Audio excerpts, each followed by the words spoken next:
Vamos falar um pouquinho sobre movimentações políticas, então, Miguel? Essa semana eu acredito que o fato mais importante foi essa filiação de Alckmin ao PSB ontem, né? Ele fez um discurso ali falando que Lula é a esperança do Brasil, é todo apaziguador e tentando chamar essa frente ampla para atuar no sentido de derrotar o fascismo.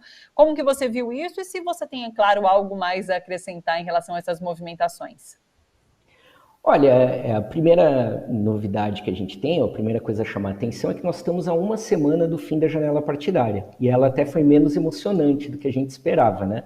Então, ainda permanece ali o governador do Rio Grande do Sul, Eduardo Leite, em dúvida o que vai fazer da vida. Ele estava com o pé no PSD, houve um movimento forte do Aécio Neves e dos cabeças brancas, né, que se chamam do PSDB, inclusive sinalizando que forçariam o Dória a concorrer ao Senado em São Paulo e aí abririam de novo a possibilidade do Eduardo Leite concorrer, ele permanece em dúvida. Nesse momento a gente não sabe se ele irá ou não concorrer. A segunda novidade, ou questão ainda menor também, né, assim como Eduardo Leite, que não interfere em nada na corrida presidencial, é da ministra Damares. Já que a gente estava falando de bancada evangélica, né, ela está entre os ministros que o Bolsonaro pediu que concorresse.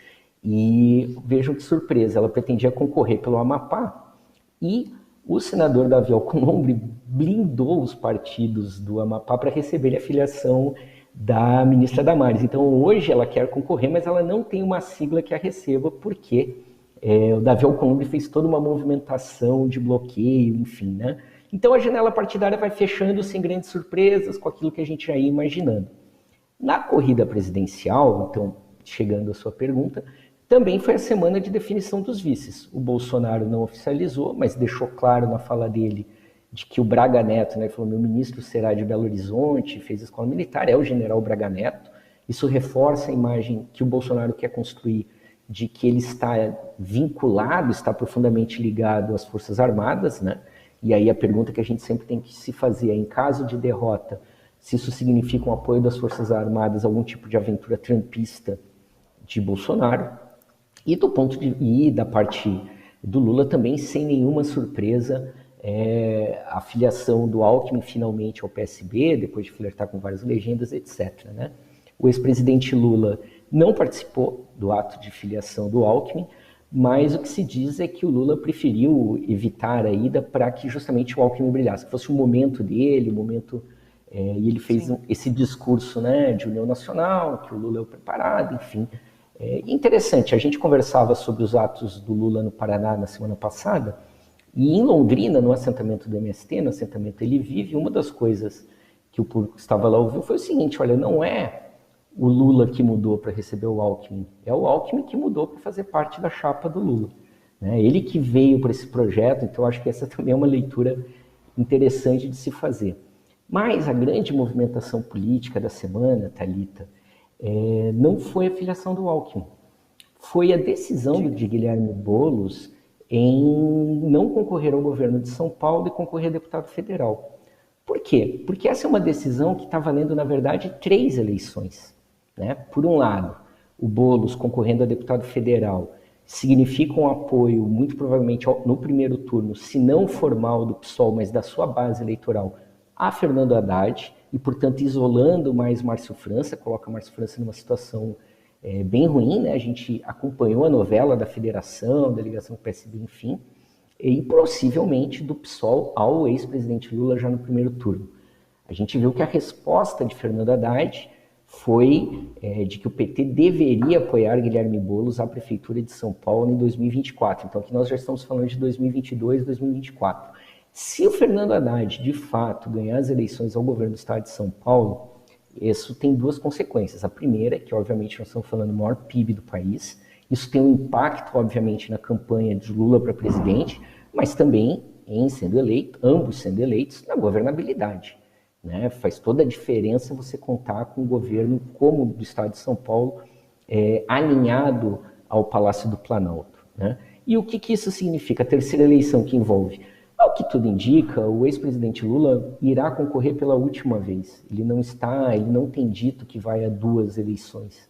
Né? Ele vai a presidente em 2022. Com isso, se se eleger e se fizer um bom governo, mais essa costura com o PSOL, Fernando Haddad passa a ser um nome natural do PT a suceder o ex-presidente Lula em caso de vitória novamente, né? Então é uma decisão que parece simples, mas que envolve 3 eleições, né? 2022, 2024 e 2026, e um reposicionamento do PSOL e do PT nesse campo político, né? Ô Miguel, surgiu uma dúvida em relação ao estado de São Paulo. Fernando Haddad aparece ali na liderança ali das pesquisas, né, mais recentes. Há chance de João Dória desistir da candidatura à presidência e tentar a reeleição ao governo do estado?